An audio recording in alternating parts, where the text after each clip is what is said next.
Lẹ́yìn èèyàn ilé ẹ káàbọ̀ sí Mashola Gist TV. Ṣé àlàáfíà ni ẹ wà? Ṣé dáadáa la bá yín? Gist tèmi bí a ṣe gbọ́ o, wọ́n ní àǹtí wa fashion o, wọ́n ní ṣe ni wọ́n collapse ó tán gbé wọn lọ sí hospital. Kí dẹ̀ ló fà á tí wọ́n fi collapse?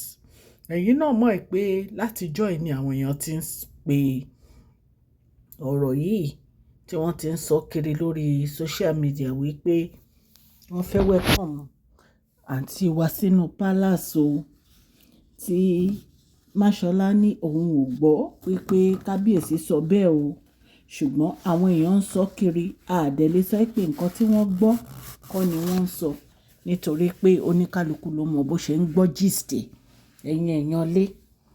Ṣùgbọ́n ètò yà wá lẹ́nu òun ni wípé pẹ̀lú gbogbo nǹkan tí à ń gbọ́ táwọn èèyàn ń sọ kiri wípé wọ́n fẹ́ welcome àǹtí wa padà sínú palace nítorí àwọn ìbejì wọn. In fact, wọ́n ní àǹtí wa ń gbà yẹn wọ́n lọ bá bàbá wa rọ́pò. Wọ́n ní bàbá wa sọ fún wọn kán lọ máa tọ́jú ọmọ wọn sì kéré.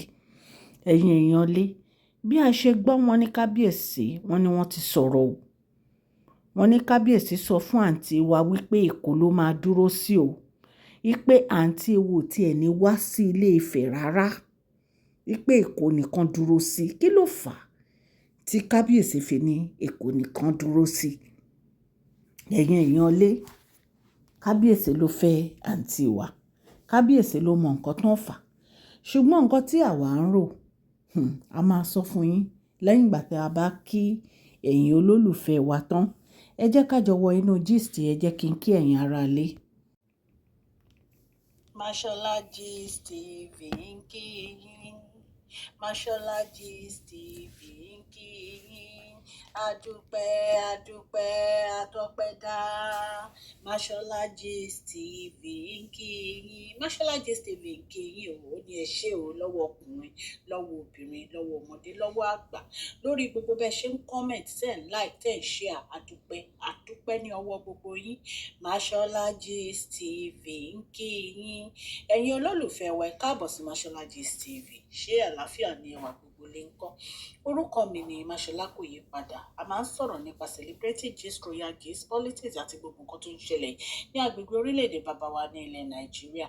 A ń sọ̀rọ̀ nípa celebrity gist, royal gist, politics àti gbogbo nǹkan tó ń ṣẹlẹ̀ ní orílẹ̀-èdè wa. Ẹ̀yin èèyàn lè tẹ́ bá ti subscribe, ẹ tẹ notification bell kẹ́ ẹ subscribe so that a bá ti post any gist ẹ máa rí. A ń sọ Yorùbá lórí channel yìí nítorí pé a fẹ́ gbàgbé àṣà àti èdè wa. Ẹ̀yin èèyàn lé, à ń ṣe advert lọ́lọ́kùn òjọ̀kan lórí channel yìí, ẹ kàn sí wa ní Mashola Gist TV. Ọlọ́run Elédùmarè á bá mi gọ́wọ́ yín sókè o. Ọlọ́run Elédùmarè á bá mi ran gbogbo yín lọ́wọ́ o. Òkè òkè ni ọlá yín á máa lọ o. Ọlá yín ò ní lọ ìsàlẹ̀ láíláí. Ẹ̀yin èèyàn lé, ó yà wá lẹ́nu nígbà tí kábíyèsí sọ fún àǹtí wa wípé Èkó ni wọ́n máa dúró sí pẹ̀lú àwọn ọmọ. Wọ́n ní àti ìgbà tí àǹtí wa ti bímọ, competition number Queen Naomi ṣe o. Lójú méjèèjì competition yìí dẹ́pọ̀ débi pé gbogbo nǹkan tí wọ́n fún Queen Naomi làǹtí wa fẹ́ gbà.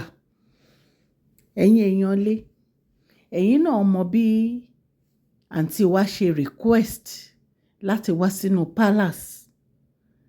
Ẹ̀yin náà dẹ̀ mọ̀ ìpè lẹ́yìn ìgbà tí kábíyèsí ra ilé 400 million naira fún àǹtí wa, làǹtí wa tó láwọn fẹ́ wá sí palace. Wọ́n ní kábíyèsí ní àwọn ò fẹ́ wàhálà fún ìyàwó àwọn o, Queen Naomi, nítorí wọ́n ti mọ̀ ìpè tàǹtí wa bá ti dé palace, another problem nìyẹn. Ẹ mọ̀ pé nǹkan tí kábíyèsí ń ṣe yìí, wọn ò fẹ́ kó gba àwọn olórí sínú palace nítorí pé wọ́n fẹ́ ìfọ̀kànbalẹ̀ fún ara wọn àti fún ọmọ wọn Tádéníkáwò àti fún ìyàwó wọn Queen Naomi. Yàtọ̀ sí yẹn, wọ́n fẹ́ concentrate pẹ̀lú àwọn ará ìlú Ilé Ifẹ̀ kí wọ́n lè fi ìfọ̀kànbalẹ̀ láti jọba, láti rule àwọn èèyàn wọn. Ìtorí ẹ̀ ni wọ́n fi ní àwọn ò fẹ́ additional distraction. Àwọn ò fẹ́ additional wàhálà àti problem nínú palace àwọn. Kí àǹtí wa fashion kí wọ́n dúró sí Èkó kán máa tọ́jú àwọn ìbejì. Lóòótọ́ ó pọn dandan láti gbé àwọn ọmọ ẹ̀ wọ ìgbàlẹ̀ lẹ́yìn oṣù mẹ́ta. Ìgbà tí wọ́n bá ti fi ìlẹ̀kẹ̀ prince àti princess sí wọn lọ́wọ́, wọ́n á padà sékòó, wọ́n á lọ máa gbékòó. Nǹkan tí kábíyèsí sọ nìyẹn o, ẹ̀yin aráalé. Nǹkan tá a dẹ̀ gbọ́ nìyẹn lórí social media. Nǹkan tá a dẹ̀ gbọ́ allegedly ni. Ṣé ẹ mọ̀ pé bí a ṣe sọ àbá kábíyèsí gbénú palace, bá a ṣe gbọ́ la ní ká wá torchlight fún yín. Ṣùgbọ́n wọ́n ní ìgbà tí kábíyèsí break news, wọ́n ní hospital ni àǹtí wa ti bára wọn o. Ẹ̀yin èèyàn lé wọ́n nítorí pé àǹtí wa ti ròyìn pé báwọn ṣe ti bí ìbejì yẹn, gbogbo nǹkan pátá làwọn máa gbà lọ́wọ́ Queen Naomi padà lọ́wọ́ kábíyèsí. Ẹ̀yin aráalé, a dúpẹ́ fún gbogbo bẹ́ẹ̀ ṣe ń support channel yìí, bẹ́ẹ̀ ṣe ń love channel yìí. Ọlọ́run aláàánú á bá mi ṣàánú yín o. Ọwọ́ yín ò ní kán sàlẹ̀ àpò. Ẹ jọ̀ọ́ bá mi fún fídíò yìí ní thumbs up o. Òkè òkè ni ọlá yín á máa lọ o. Please share this video, like and subscribe. God bless you all.